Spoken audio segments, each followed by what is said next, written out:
He walked in silently, torn clothes, a face marked by weariness, slow and heavy steps. Within seconds, he became the target of scorn, mockery, and eyes that judged like sharpened blades. But no one there could have imagined that this man, treated as invisible, carried a secret powerful enough to turn everyone's fate upside down. A scene that began in humiliation would end as one of the greatest lessons in dignity ever witnessed. Are you ready to find out?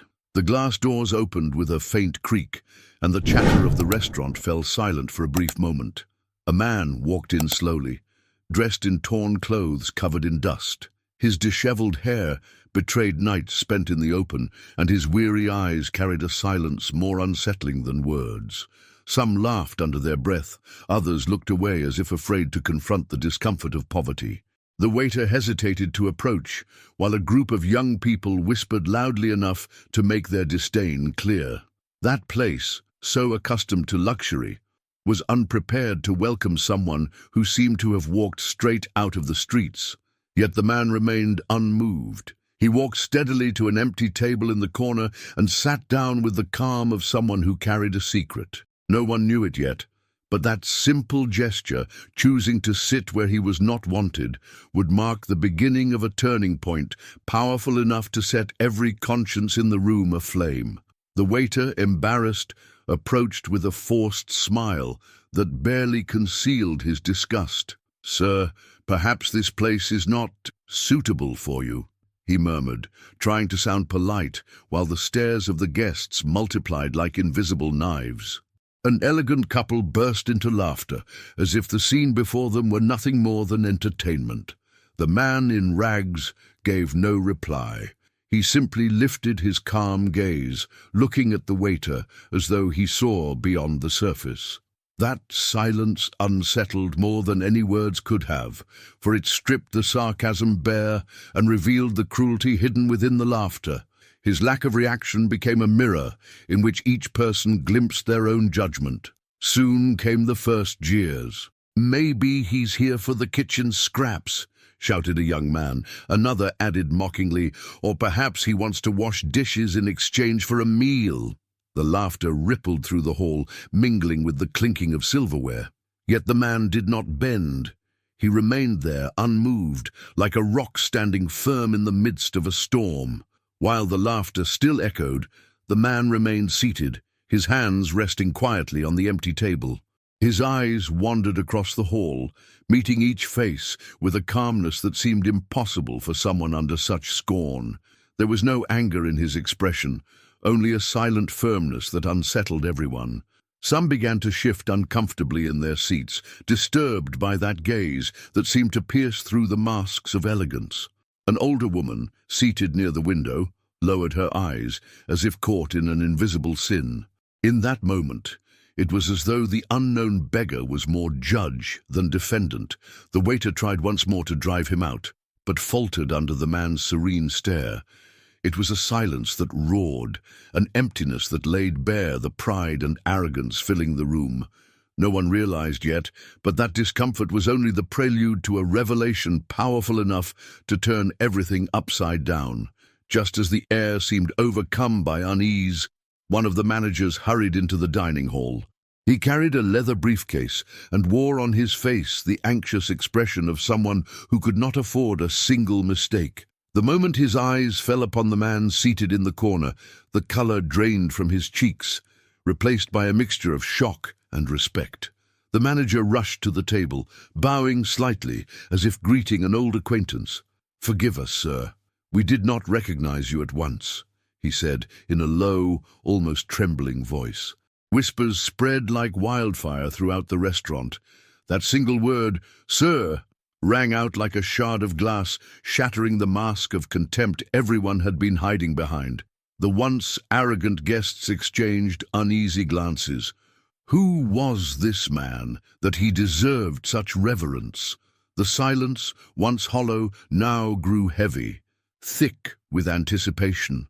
A mystery hung in the air, and every heartbeat quickened, sensing they were in the presence of someone far beyond appearances. The man, until then silent, rose slowly. His movements were steady, despite the rags that clung to him. The entire hall seemed to hold its breath, following his every gesture. The manager hastily pulled the chair back in an act of respect no one ever expected to be shown to someone who appeared to be a beggar. He let his gaze travel across each table, pausing on the faces that only moments earlier had mocked him. There was no hatred in his eyes, only a serenity that weighed like a silent judgment. "Interesting," he finally said, his voice calm. "How easily a simple garment can deceive so many hearts." The sound of his words broke the air like a soft thunder. Then the manager made the announcement that transformed the room. "Ladies and gentlemen, allow me to introduce you to the true owner of this restaurant." Shock rippled through the hall like a wave. Glasses trembled in the hands of the guests, and the laughter of moments before dissolved into a suffocating silence. The beggar was, in truth, the master of it all. Silence spread through the hall like a heavy shadow. Every person there seemed to lose the ground beneath their feet. Those who had laughed the loudest now lowered their heads, unable to face the man they had mocked only minutes earlier. Even the silverware, once clattering noisily, now lay still, as though the very restaurant itself were holding its breath. The elegant couple who had ridiculed him exchanged uneasy glances, unsure how to mask their shame. The group of young men who had hurled cruel jokes shrank into their chairs, their faces flushed with embarrassment.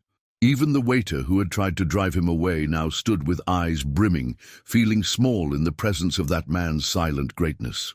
It was not merely a mistake in judgment, it was a revelation that exposed the fragility of human pride. In that instant, every guest realized that true wealth is not measured in clothing or appearances, but in dignity. The weight of the lesson lingered over them all, like a fire burning within, exposing hidden sins. He stood before the hall like an unlikely master, allowing the silence to stretch a moment longer. Then he spoke, his voice firm yet never raised. "Tonight each of you has shown who you truly are. The clothes I wear are nothing but fabric, but the hearts you revealed, that is the real mirror." His words cut like a fine blade, yet they carried compassion. Some guests shrank even further into their seats. Others, ashamed, averted their gaze, unable to withstand the weight of their own conscience.